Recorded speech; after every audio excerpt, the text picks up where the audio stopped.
I am exactly as I am meant to be, and I feel pride when I think about this. Only I can make my own unique contributions to the world. Therefore, I choose to use the talents bestowed upon me to make positive changes. There's an unspoken beauty of being the only one like me. This is true in my own family as anywhere else. As much as I love my family members as a group, I also embrace each of them for their differences, from each other and from me. Like each of them, I'm an integral piece in the family puzzle. When negativity presents itself in my life, I draw on my inner strength to rise beyond the issue at hand. In any challenging situation, I take time to consider all the things that make me special and to remember my own worth. I continually acknowledge the aspects of me that make me proud of my existence. I actively avoid allowing others to downplay my value. Although I know my own worth innately, I also see it reflected in my dealings with others. Each day as I interact with others, I love myself more and more because I realize that nobody contributes to their lives in exactly the way that I do. Today, I commit to embracing my uniqueness, regardless of anything others may say. My belief in myself and my own worth brings love, not only to me, but also to those around me. Because I cherish myself, I spread joy wherever I go. So the self-reflection question, as we always do with the affirmation, is we want you to walk away kind of self-reflecting on what this is. And so the very first question we have is, how do I feel when others are positively affected by my uniqueness? Again, how do I feel when others are positively affected by my uniqueness? Number two, why is it important for me to focus on my positive attributes? Again, number two, why is it important for me to focus on my positive attributes? Then number three, what unique traits of mine can I demonstrate today? Once more, number three, what unique traits of mine can I demonstrate today? And as usual, we have a quote that we want you to try to live by throughout the day. And this quote comes from F. Scott Fitzgerald, and it says, what we must decide is perhaps how we are valuable rather than how valuable we are. That's a pretty powerful quote if you think about it. Especially because the image is about diamonds, and so you look at when you first, before it's a diamond, it's cold and it's compacted over time, and what it goes through the change, and how valuable you are versus and how valuable you can be to others versus trying to provide, trying to basically be valuable, right?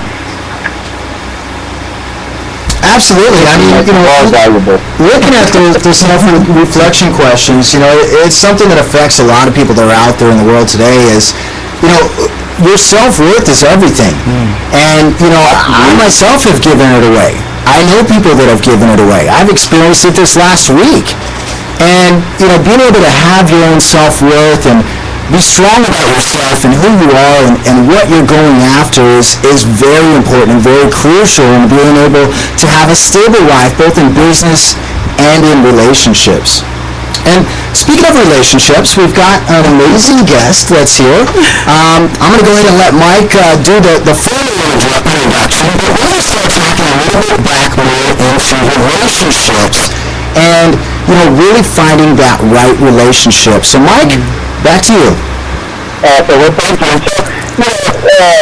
As always, with the Get the You Factor, we always want to bring the greatest and the experts. And, today's topic is your perfect partner, a strategy for finding the love of your life. And so, Bill Cook, who helps manage the process, sought out and found, I believe, the perfect speaker.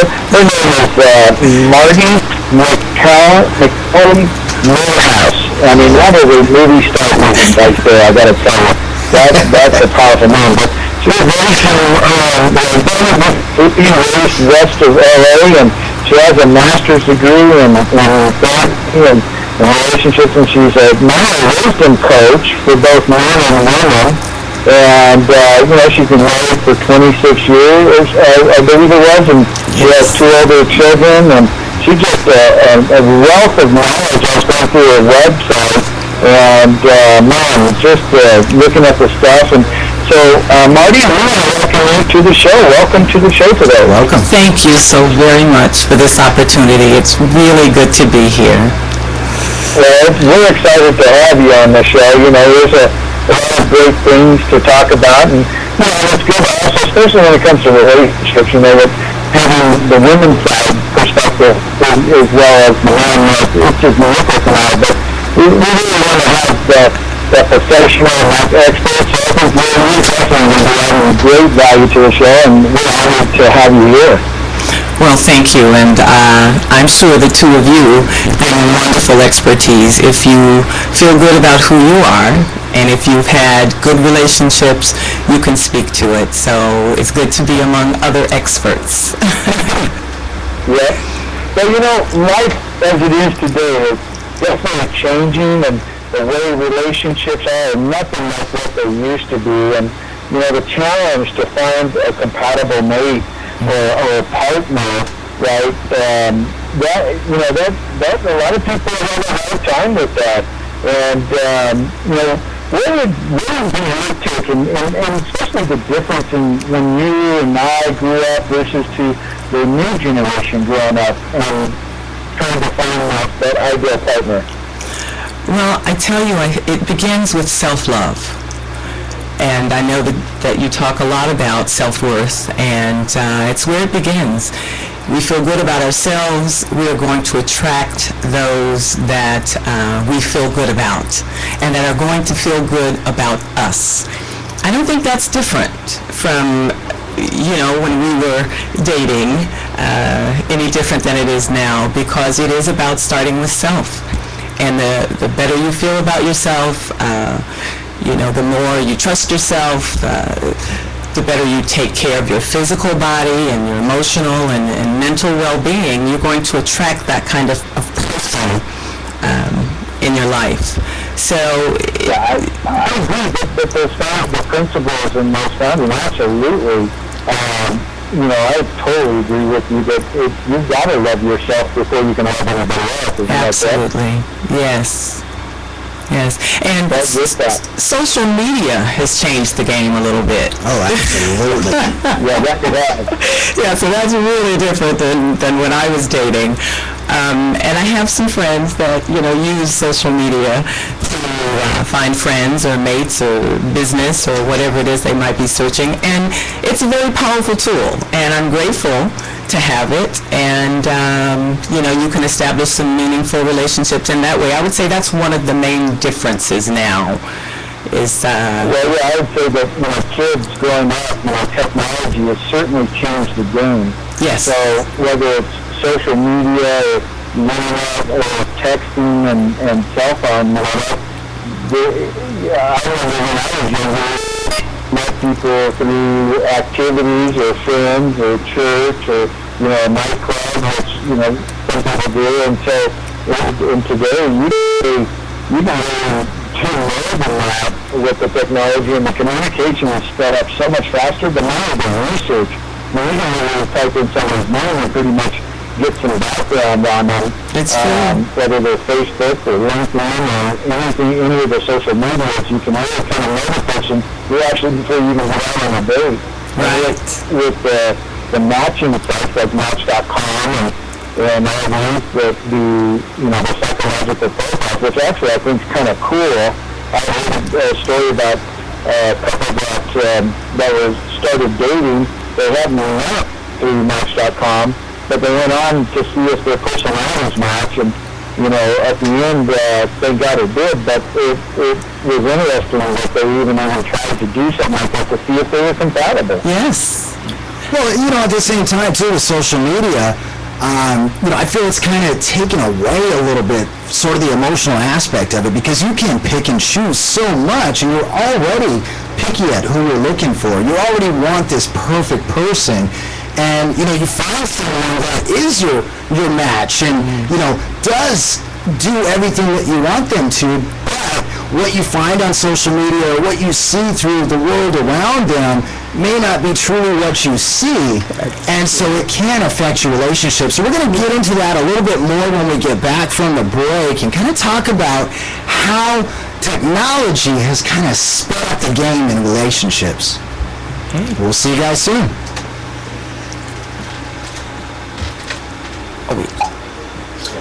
So basically what we're at is behind the scenes now. We're still live on the video. So everybody out there on the website, say hi to them, get the U Factor. And so during our break, we basically kind of talk about a little bit about where we're going to go next with the show. What I'll do is I'll lead it off right when we get back and kind of talk about, how I feel social media has changed. And I remember, because I'm 34. Yes. As a kid, there was no cell phones. Right. I'd twist myself up in the phone cord in the kitchen talking to my girlfriend at the time. Or at the corner on the phone, the phone booth. Yeah, let me check the number on my pager and run to the phone booth and call her real quick. I hope I got a quarter. Yes. Yeah.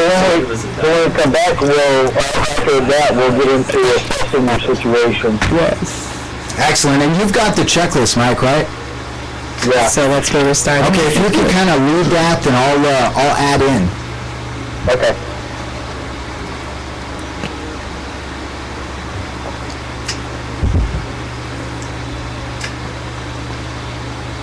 Yeah, I have a few notes on the checklist. I like the checklist.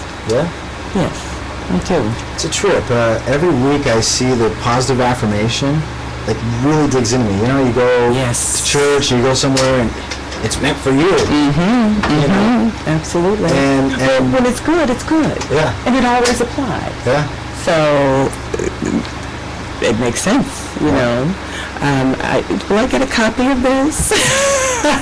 Yeah, I believe Mike's got one. We'll talk to Mike after the show and see if we can get that arranged. All right. About 30 seconds. All right.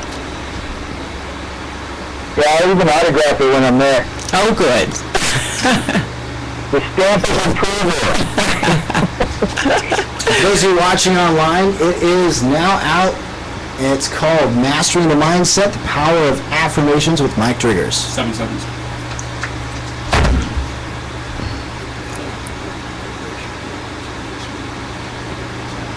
How do people get Welcome back to Get the U Factor with Mike Driggers and Nicholas Fordham.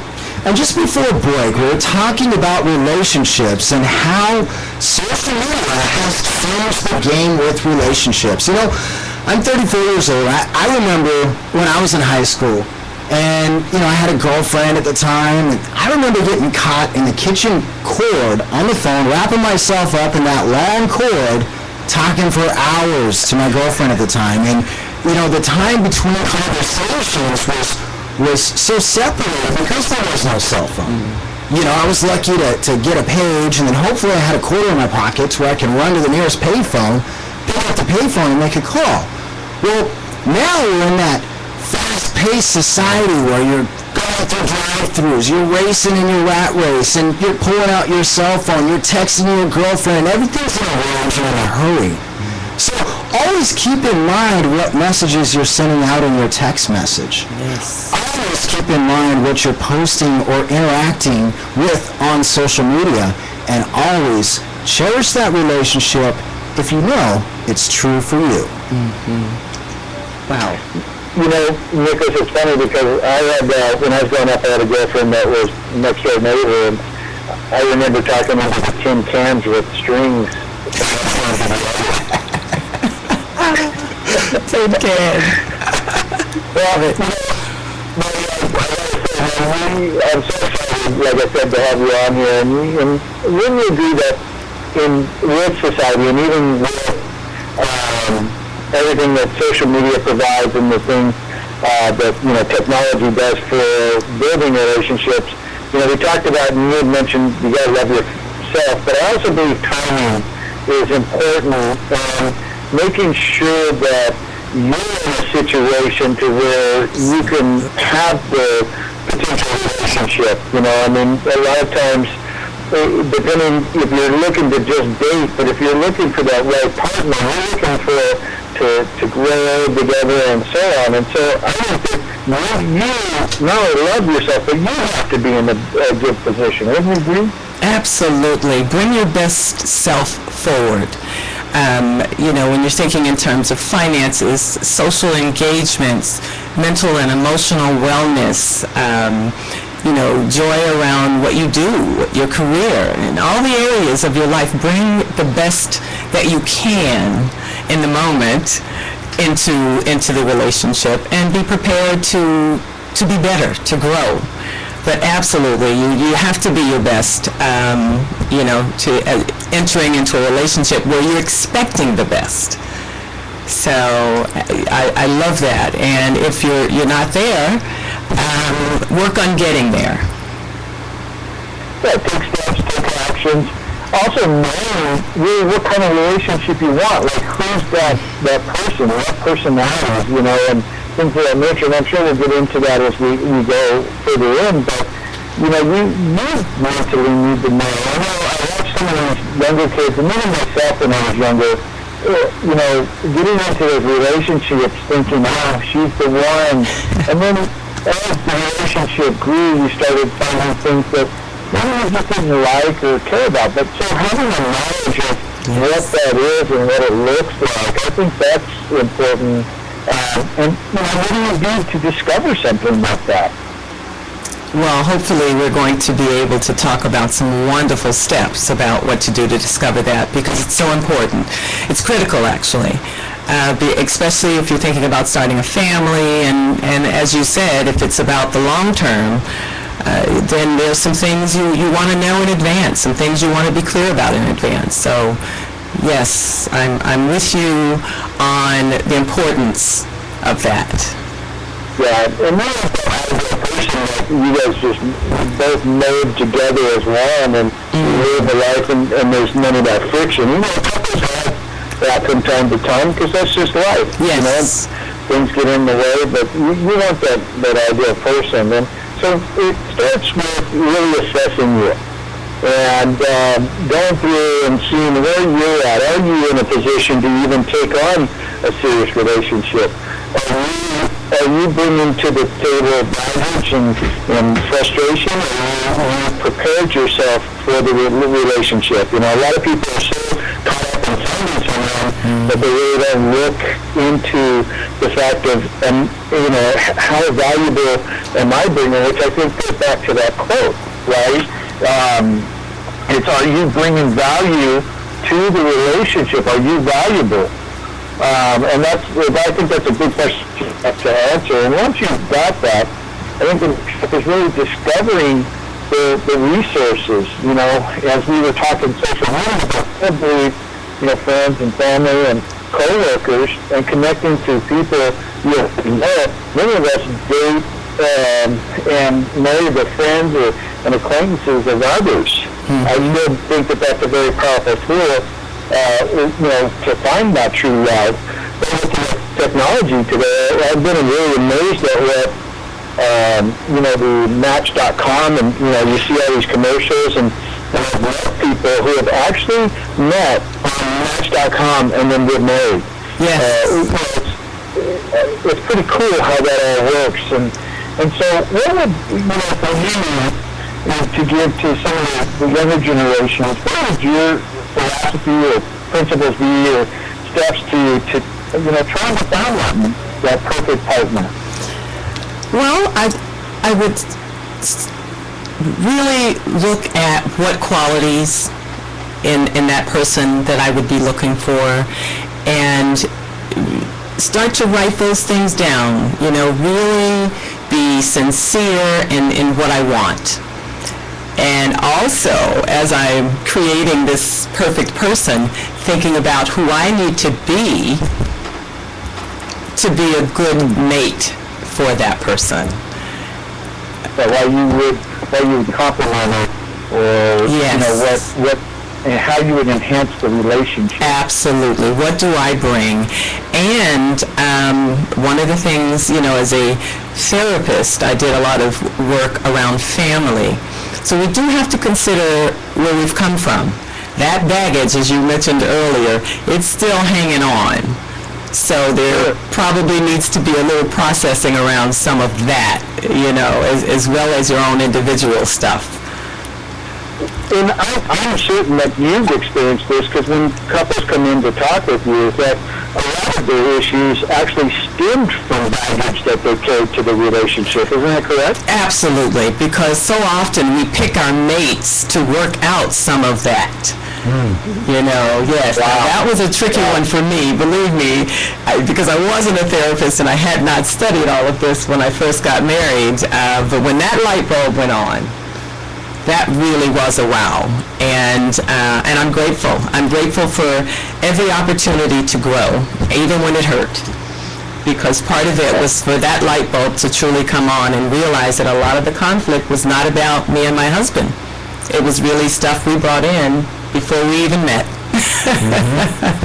It's amazing the baggage that you carry with you to a relationship, and blindly you go right into the relationship because you had an amazing first date, and then you just forget about everything. You're floating in bliss, and then pretty soon you'll start to float back into reality. And you realize that, maybe everything wasn't exactly what I was looking for, but I like where it's at, so let's keep going. And you bury it. And you don't bring any of your issues to the foreground. You don't talk about them. You don't talk through them. You don't bring that honesty from thyself out. And, that can really affect your relationship in the long run. And it's very, very important to be honest right from the start. It is true. Very true. But I agree that, I watched, and even myself, and I've got to say that my relationships through life have not been the greatest, because when I was at a young age, I caught my girlfriends cheating on me. I mean, literally walked in, and so I didn't have a lot of respect for the relationship model until years later, when I discovered that the relationships I had beyond that wasn't them. It was me that brought that baggage. I had to come to a self-realization that I was carrying this emotional scar that affected how I treated somebody in that relationship, and I had to learn to let it go. And it's when I discovered and looked in the mirror that, I really discovered that it wasn't them that was causing the issue. At the end of the day, it was really me. Yes. I was the one that created the issue. I'm the one that, said the things or did things to put the friction in the relationship. And so I think a lot of people don't realize that. I mean, sometimes you can come to a relationship when you do money that you don't even know that you're carrying. Oh, most of it we don't know that we're carrying, because, we're not spending enough time looking in the mirror, as you've mentioned, and asking ourselves the difficult questions, and then trying to answer those difficult questions. We shy away from that, because then we're talking about, confront you. And it is not easy to confront oneself. That's, one of those things about all this quickenness that's happening, all of this fast pace, is there's not enough time for self-reflection. And but that's not new either, because there wasn't a whole lot of time for self-reflection years ago. We were busy trying to get to this place. So quiet time is important, to just sit with yourself and ask the questions and then answer those questions. Especially if it's going over and over and it's the same type of issue. I mean, to me, that's called a clue. Yes. You're having the same problems in a relationship, right? And it's always the same. Then that stems from something, but yet the variable is that it's a different person that you've been with. It's probably a good idea that you need to really take and look at yourself, because it's something that you're doing. Okay. Yes. But I also think, too, and correct me if I'm wrong, Mike, because again, you're the expert here, it's also getting with the wrong person. Right? You can still bring that baggage, but some people tend to go towards folks that aren't the right person for them. Yes. It's true. And in part, it's to work out the conflicts. If you don't mind, I kind of would like to use a personal example. My father, whom I love dearly, was, somewhat controlling, and I understand why he needed to be that. So I attracted that kind of personality, even though I'm a very strong person. So it was a conflict for me. I'm strong, and then I'm attracting someone who's strong, and we both wanted our own way. So I had to get past some of the issues, from old relationships, and in order to attract a different kind of person. So yes, too many times I attracted the wrong kind of person, working out stuff, but I'm grateful because I was willing to ask myself the tough questions and ask them the tough questions. So I was able to work out some things in those relationships. Can we skip it? I don't know. I don't know if we can skip all of those relationships that don't work. Maybe we need one or two of those to get clear about what does work and what we really want. Well, it takes a difficult relationship or a difficult time in a relationship to really understand what it is you truly do want. Because you don't know until you've gone through those difficult times. You don't know until you've faced your own demons and, understood what your issues truly are. I mean, similar to yourself, I was kicked out of my home at a very, very young age, and I have insecurity issues. And by being so insecure, I'm always trying to figure out what my girlfriend's doing, where she's going. Oh, she must be cheating on me. That's it. I'm going to get some revenge. And I see this happen cycling through all my relationships. It is me. It is me that causes these insecurities, that causes these issues. And then once you say something, and then you feel bad about it in the back of your mind, you're so angry at yourself for saying what you say that you lash out even more. And you can't backpedal. Right, and it's not even about that person. It's about us. It's about us. Yeah, it's true. Yeah, my mentor once told me that every time you point the finger at somebody, you have three pointing right back at you. That's right. That's right. So I'll tell you a trick. I learned to just point all of my fingers in that direction. Well, now I just keep my hands forward because I know it's me. So I got to fix me first, right? It's true. Yes. Not always, but something was done, that made love to somebody. Like, for example, when I had my first marriage, married once, but I'm about to get married again. Congratulations.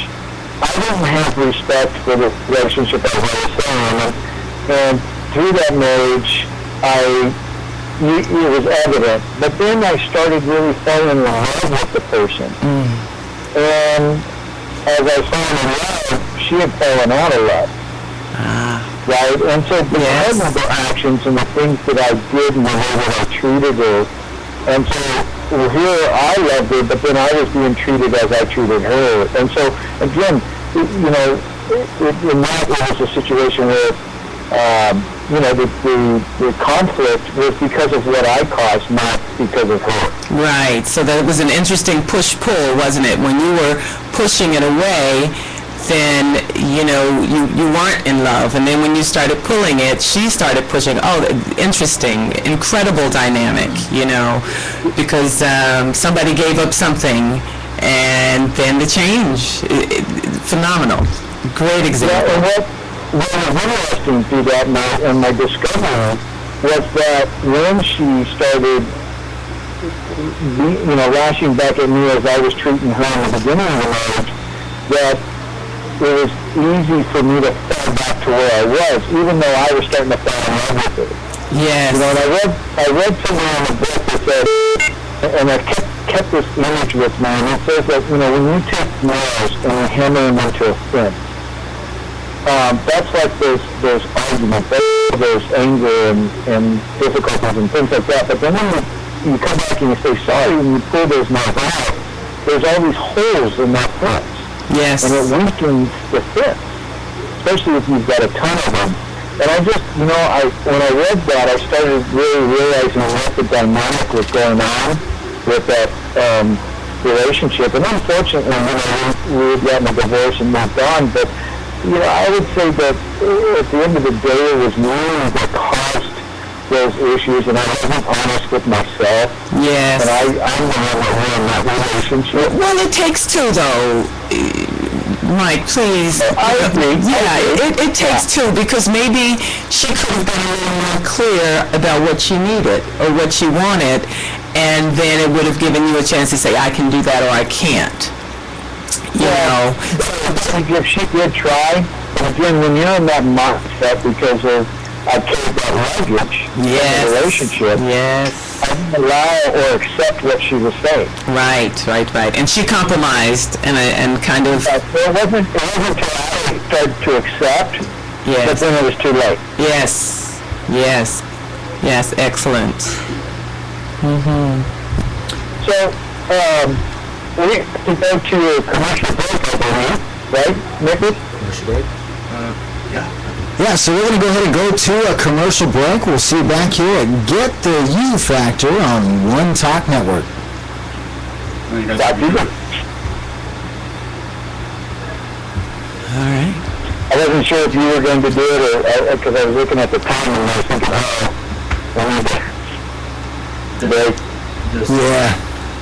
You're doing good, Mike. Is there anything in this conversation between I love you and I'm in love with you? So when we come back, a little more. So we talked about, now, you're the expert. assessing yourself and really looking at yourself, but also moving forward now. So we've got once knowledge. we need to quit. We're going to talk about more. Let it go. Go on. What's that? All right, is that right? So we down here, can you hear me? Yeah, so what I was thinking is when we get back from the break, I'm sorry, what's your first name? Marty. So I asked Marty to, just let go of the checklist. Don't worry about focusing so much on the checklist and really, indulge us in some of her knowledge as an expert. Yeah. And really go into, what she's learned over the time, in doing what she does. So I think, too, that because the next section is discovering resources and then creating goals, right?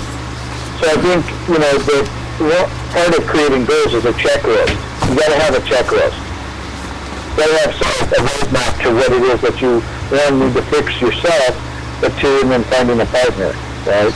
And it's a good checklist. There are a couple of things that I've added that might be helpful, but absolutely, the pre-date checklist. Why don't you talk about that part? So when we come back, Nicholas, we'll talk about, we'll kind of flip it. We'll talk about the goals and then resources to finding. Or we just may end up, because we may get into a pretty in-depth conversation of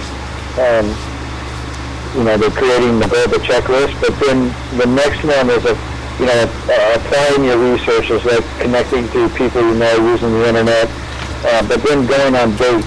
There's a section about going on dates. That's important. Well, you want to just jump right into the checklist when we get back? 20 seconds. Yeah, so let's talk, let's come back and, we said, look, now you've kind of identify what it is that you want and where you are you valuable? So how do you do that? Okay. And then we say, well, let's take a look. I've already talked about goals. Welcome back. Welcome back to Get the U Factor with Mike Driggers and Nicholas Fordham. We've got a special guest, Marty. We're talking about relationships, and we just went over a little bit about your own self-worth. Are you ready to go out there and look for a relationship? Do you feel inside yourself that you know what it is you want in a relationship? And where do you go from here?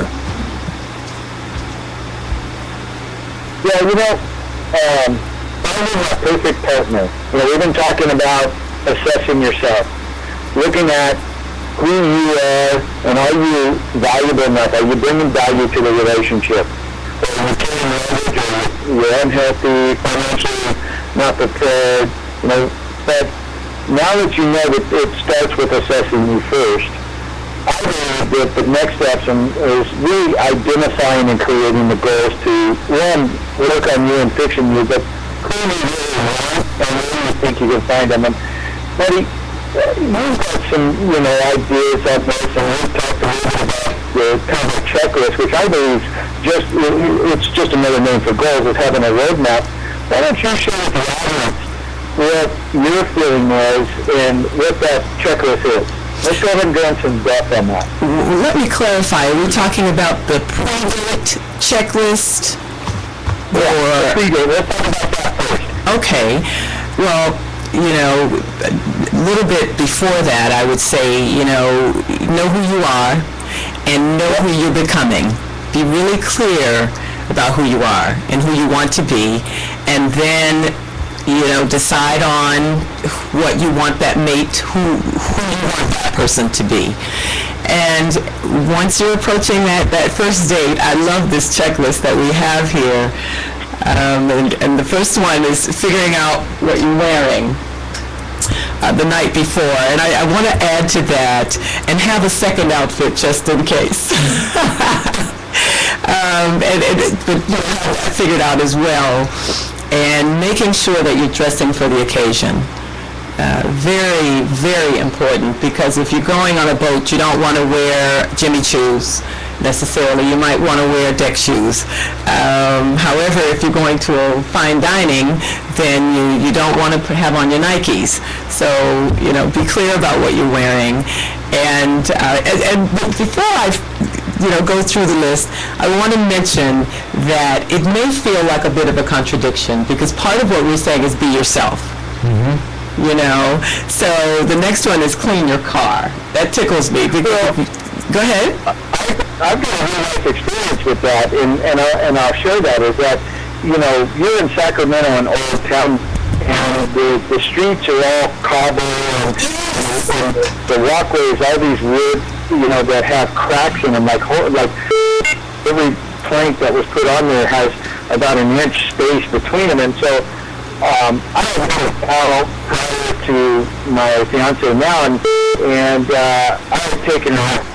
I wasn't sure where to go and didn't think about it, and I took her to downtown Sacramento. Right, we went there to go eat and Joe's Craft Shop. We walked around. It was busy, but here's this gal wearing these huge heels, and with her thin, and so she's trying to walk on this cobble road, and we get on these planks, and her heels are going in, and they ended up getting rammed, and I felt so terrible because I really didn't think it out. I didn't think about that, this probably isn't the best place for her to be, with these hills. Now, had she been taking care of herself, it may have been a good idea to say to you, this is not working.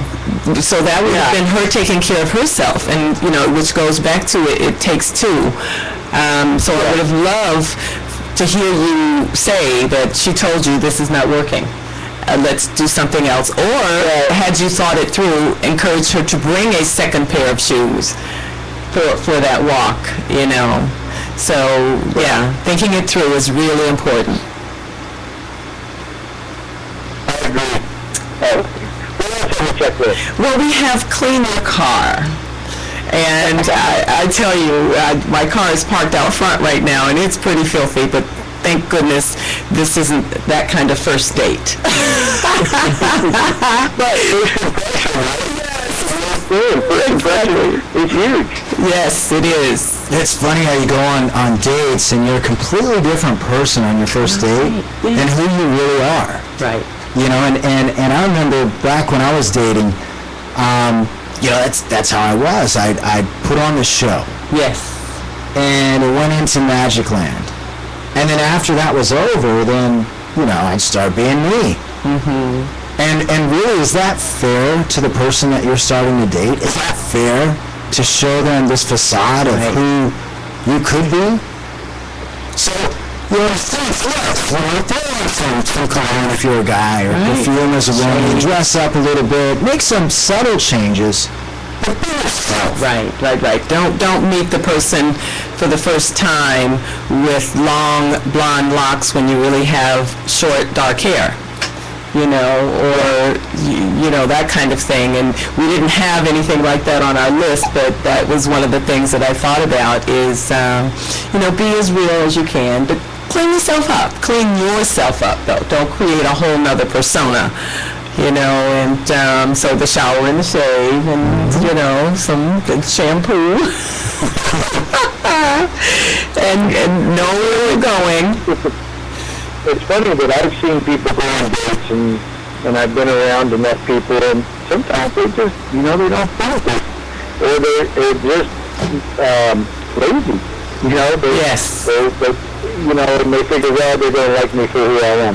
Look, first impressions, you want to make the impression that, that you're a good catch. Yes, right? And absolutely. If you're not doing the things to make sure that you're, smelling good, feeling good, looking good, it makes you feel good when you dress up. Yes, it does. And you're smelling good. So. That's true. And this one, of course, is quite funny. Brush and floss. And, of course, the recommendation is if you don't floss, maybe you want to consider getting started on that one. To take care of your teeth, that's important. And, the breath. And I even carry even though I'm married, I still carry my toothbrush with me. So that if I eat a certain kind of meal, I'm going to brush after that meal. It's not just doing the brushing before you leave. It's, perhaps while you're out together. But, of course, carrying mints. That's a good one. And it's funny that you say you carry a toothbrush, because in my car, when we're saving, I've got a stack of these disposable toothbrushes that I get from the orthodontist. I buy them from mine because you just never know. Right. Anything. Once the smell the breath, and I'm talking to someone who's dumping a whole bunch of onions or lasagna. So, but yeah, it's funny that you say that because I carry that and yes. It's true. And then, of course, have some cash. It's great to have our debits and credit cards, which, once again, it's, kind of modern times. We don't always need cash. But it's important to have enough just in case, because you never know if someone's machine is going to go down, so you can't charge debit or credit. And even the meter, meters don't always take the card. So having some cash, that was a big deal. Preparing for the worst. And please let me add this. Know your limits. Don't take her on $1,000 date if you've only got $100. I know that one. Don't take him on $1,000 date if you've only got $100, ladies. Come on, don't do it. The resentment after that is just, that can block all the good that could come out of a date. If this is absolutely. I mean, I think about the past times, and my son, he kind of experienced this. My stepson, and he took this gal, and he paid for the prom. He paid for her prom ticket. He paid for her dress. He was doing all this stuff, and to take her out to this prom. At the end of the day, even the dinner, everything, and then she didn't even dance with him the whole night, and he was so upset. And and I told him, a lesson that you learned here is that it's got to work both ways. Yes, be the gentleman. Yes. But don't go all the way to, because at the end, it's a give and take to any date or relationship. Yes, it is. Yes, it is. We should all bring our, people used to say 50-50. I don't agree. Bring your 100 and I'll bring mine. Absolutely. Yes, 100% apiece. And expect nothing in return. Right. Absolutely. Oh, that's lovely. You're doing it out of love. You're doing it because you care. You're doing it because you matter, and then the person that you're with, they matter. So, of course, gassing up the car, making sure it's, full, and giving yourself plenty of time to get to where you're going, either to pick that person up or meet that person, or to arrive, wherever it is you're going, especially if you have reservations. It used to be cute for a moment, the fashionably late thing. I did that for about 2 weeks. Fashionably late. I don't think it works. What do you think about that? Well, I mean, I'm always fashionably just before on time, but usually a little bit late. So yeah. But no, We're talking first date now. I think first date always want to be, just a little bit early. You want to be there. You want to, in my case, I'm a guy. You want to be a gentleman. Bring a rose. Make sure it's not a red one, because that's too potent. You want to bring something like a white rose or something, pink. Yeah. Maybe a different kind of bouquet. And be a gentleman. Don't show us. Open and close the door. Ask the right questions. And again, I love this checklist and all, but really it's just hitting the surface.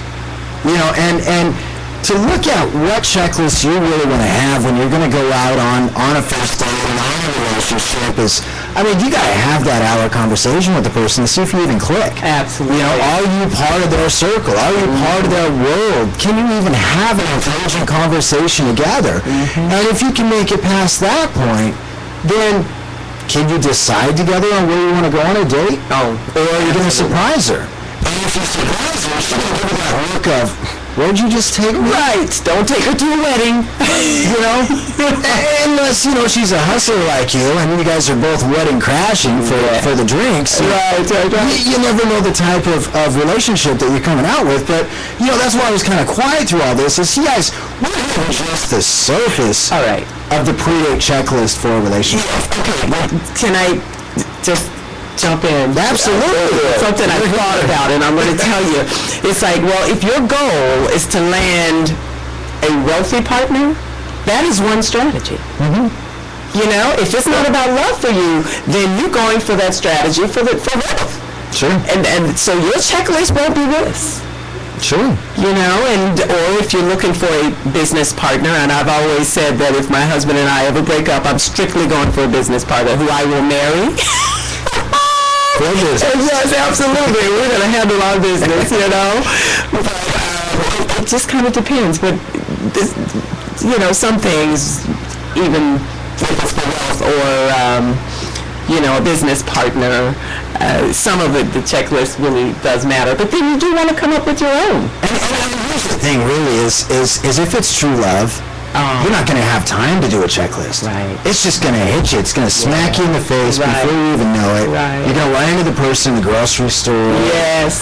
Down at the post office. And, you're already going to be on a date before you even know about thinking about the checklist. Yeah. Because, you run into the person and say, oh, let's go grab a cup of coffee. Mm-hmm. I'd like to get to know you a little bit better. Mm-hmm. And keep in mind, though, please allow me this one. Love is not enough.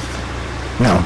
I told my husband that early on in our relationship, and I didn't quite understand what that meant. I just knew there were those days when I loved him and still wanted to leave because, something had happened. There was a conflict, or I felt trapped, or whatever the moment was, or I was just really pissed off at the world and taking it out on him, and learned pretty quickly, love is not enough. So, get past some of that flutter. And let me ask you, how long were you together before you started feeling those angers, those frustrations? Okay. Well, the first year was the honeymoon. Truly, it was the honeymoon. But he had a son, and his son, was with us, so it was, it wasn't quite like two single folks getting together. So the first year was fabulous, and we didn't wait to have a child. We jumped right in, so I had a baby, and then there was just a lot of attention on raising our kids. Mm-hmm. And we forgot to take care of ourselves. We forgot to love ourselves, and we were looking for so much from the other. Oh, yeah. And I tell you, that year 7, and a lot of people say it's something about that year 7. In my case, truly, there was something about that year 7 when it just wasn't fun anymore. Mm-hmm. So from year 7 to year 10, we were numb. I don't even know if you call it it was a relationship. It just wasn't a loving relationship. You didn't communicate. Oh, no, none of that. Sit in the bed. We were present. I went through the exact same thing. So for 3 years, and it wasn't until the other side of that year 10 that I understood. And I was on the other side of it. I was like, whoa. Now, what really was inside of you that allowed you to get past that? And now that you've made it past all that, has that made your relationship that much stronger? We are the richest couple I know. We are the wealthiest because we truly love, respect, honor one another. You know, and our differences, the other thing is we came to the middle. You know, I used to be very conservative and structured, and he was pretty liberal and an artist. And when we were angry with one another, you know, we pretty much got in our camp, so there was no compromise. So we really had to learn to come to the middle. That was really a key piece of it. And then respecting differences. And some of those things I thought were really cute early on. They just stopped being cute. Oh, yeah. You know, some of the things that I just thought was just so fabulous initially, and I just loved and just fell all over the place for. that really changed. You know, some of that stuff became annoying. Well, you know, as a person, as an individual, you yourself change too. Yes. You know, and that other person changes, and so you're continually changing. Yes. And then your relationship together is continually changing. Yes. And then you're going to hit those hardships, like the 7-year itch, or like the beginning of the relationship, just after you get over the in-love stage. Yes, the financial difficulties. Who the other person is, or the financial difficulties. Yes. And I think a true relationship is being able to either look at those faults and figure out, okay, that's the person I don't want to be with. Right. Or deciding to move on, and if you decide to move on, have both feet in. Right. And figure out, okay, there is, the things that we don't get along with. You know, yeah, this person isn't perfect, isn't like the fairy tale that I created in my imagination. Believe me. But guess what? She's perfect enough for me. Right. And then there are these things, and let's talk about it. The perfections, the imperfections, let's talk about. One of the things I say is don't necessarily just focus on getting rid of the bad habits, improve the good ones. And getting rid of the bad ones is automatic, you know, but let's figure out what those good ones are. You know, what do I like about you? What do I love about you? You know, and then let's bring more of that into our relationship. And I must say, though, and again, I go back to it takes two. Because at year 10, we literally looked into one another's eyes and said, I'm in. There was no hesitation. Now, I've known people where one said I'm in and the other one half. Back and forth. Right. The struggle. No, 100% in. And once you both realize that you're 100% in, then, you know, there is no tug of war. Absolutely. Well, now, we still tug of war. Don't get me wrong. Absolutely, I do, because we're human. Yeah. You know. Who doesn't? Right. There's a confidence about that tug of war. There's I'm in. So let's tug a little. And I was going to say, the difference is that you're committed. When you have the tug of war, you're committed to. Yes. You're both committed to the long-term goal. That's right. Because you're 100% in. That's right. Yes, it's true. Well, Marty, thank you so much for joining us as a guest on the show. I know we started getting into some other stuff, and you've got a ton of content here to go over.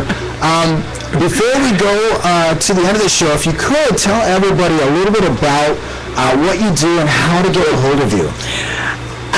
For many years, I earned my living as a marriage and family therapist and social worker, and then after some years of study, I became the owner and visionary for Stepping Through It Healing Arts Oasis, and I'm a wisdom coach, which is basically taking ancient principles and putting together with modern knowledge and helping folks. I counsel and coach men and women on being well, and also bringing someone into their lives who are also equally well.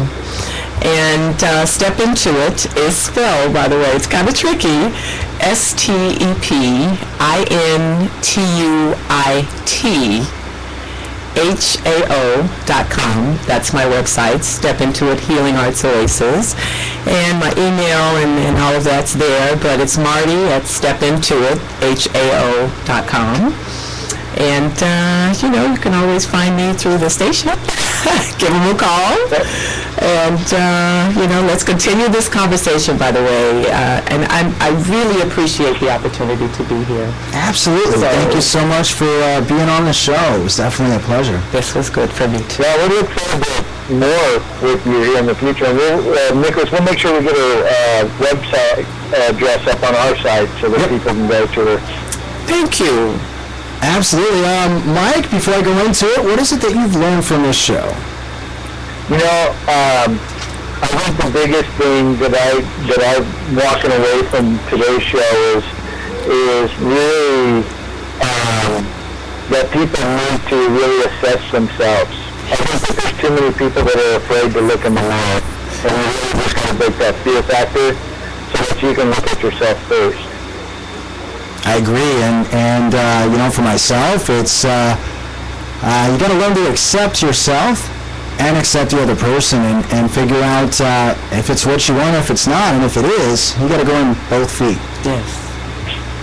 Absolutely. So, thank you again for listening to Get the You Factor. Remember, awaken the inner you. Throughout the course of our educational radio video broadcast combined with our online educational material and workshops, you will discover what has been hiding inside of you all along.